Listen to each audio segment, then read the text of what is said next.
Salam damai dan sejahtera untuk saudara sekalian dimanapun berada. Saya melanjutkan pembahasan mengenai keberadaan manusia yang sudah berdosa.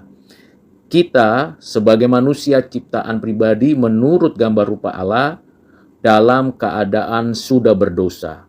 Kita menyadari keadaan kita yang berdosa itu terlihat dan nampak jelas dari hati, pikiran, perkataan, perbuatan kita yang sudah berdosa kepada Allah. Mengapa demikian? Karena memang kita ada di dalam Adam, dan Adam mewakili kita.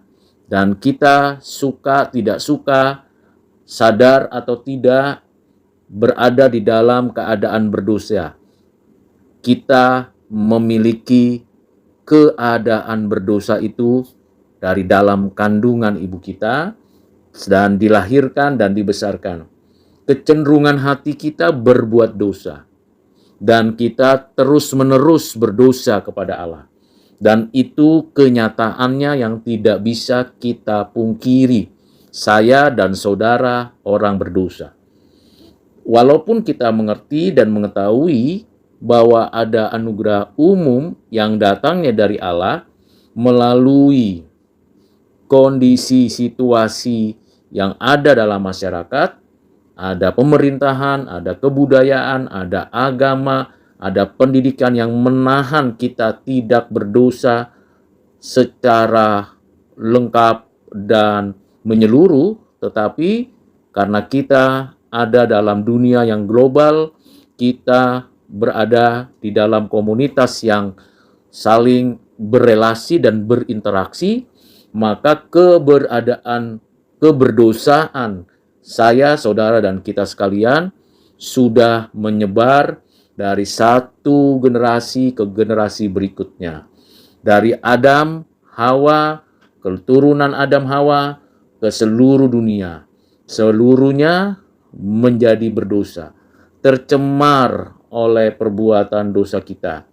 Rusaknya alam, tercemarnya lingkungan, adanya konflik internal, kondisi peperangan, situasi yang tidak aman, ketidakadilan, penindasan, perbudakan, perceraian, pertikaian, dan segala sesuatu yang jelas-jelas berurusan dengan perbuatan dosa.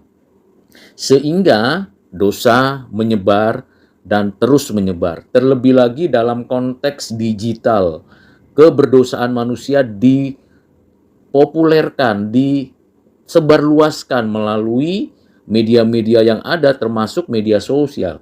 Bagaimana perbuatan jahat, perbuatan yang tidak berkenan di hati Tuhan ditampilkan, ditunjukkan, disampaikan, diberitakan, membuat kita sadar bahwa keberdosaan manusia menyebar, baik itu di pedalaman, di desa, di dusun, di kota kecil, kota besar, di seluruh dunia, di berbagai bangsa, di berbagai komunitas.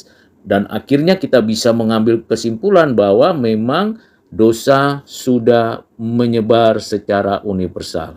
Dampaknya pun terlihat jelas dari kerusakan hubungan antar individu, antar kelompok, rusaknya kondisi alam, situasi yang tidak aman, tidak nyaman. Bahkan kita tahu bahwa makin lama makin terlihat yang jahat makin bertambah jahat, yang baik semakin mengalami kesulitan karena menjalankan kebajikan yang datangnya dari Tuhan. Nah, ini yang menjadikan kita sadar bahwa tidak ada tempat yang netral di tengah-tengah keberadaan keberdosaan manusia. Kalau tidak berpihak kepada Tuhan, berpihak kepada keberdosaan, kejahatan, dan kuasa-kuasa kegelapan. Dan ini terlihat juga di dalam berbagai bidang, baik sosial, ekonomi, politik, baik di bidang-bidang segmen-segmen yang lain, kita bisa melihat dampak dari keberdosaan itu. Nah, bagaimana dampaknya dalam kehidupan kita, dalam situasi dan kondisi yang tersedia, bagaimana dampaknya dengan ilmu pengetahuan, dengan pendidikan, dengan sistem pemerintahan yang ada.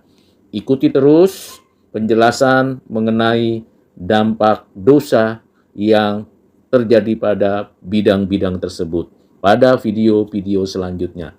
Tuhan Yesus memberkati kita sekalian. Amin.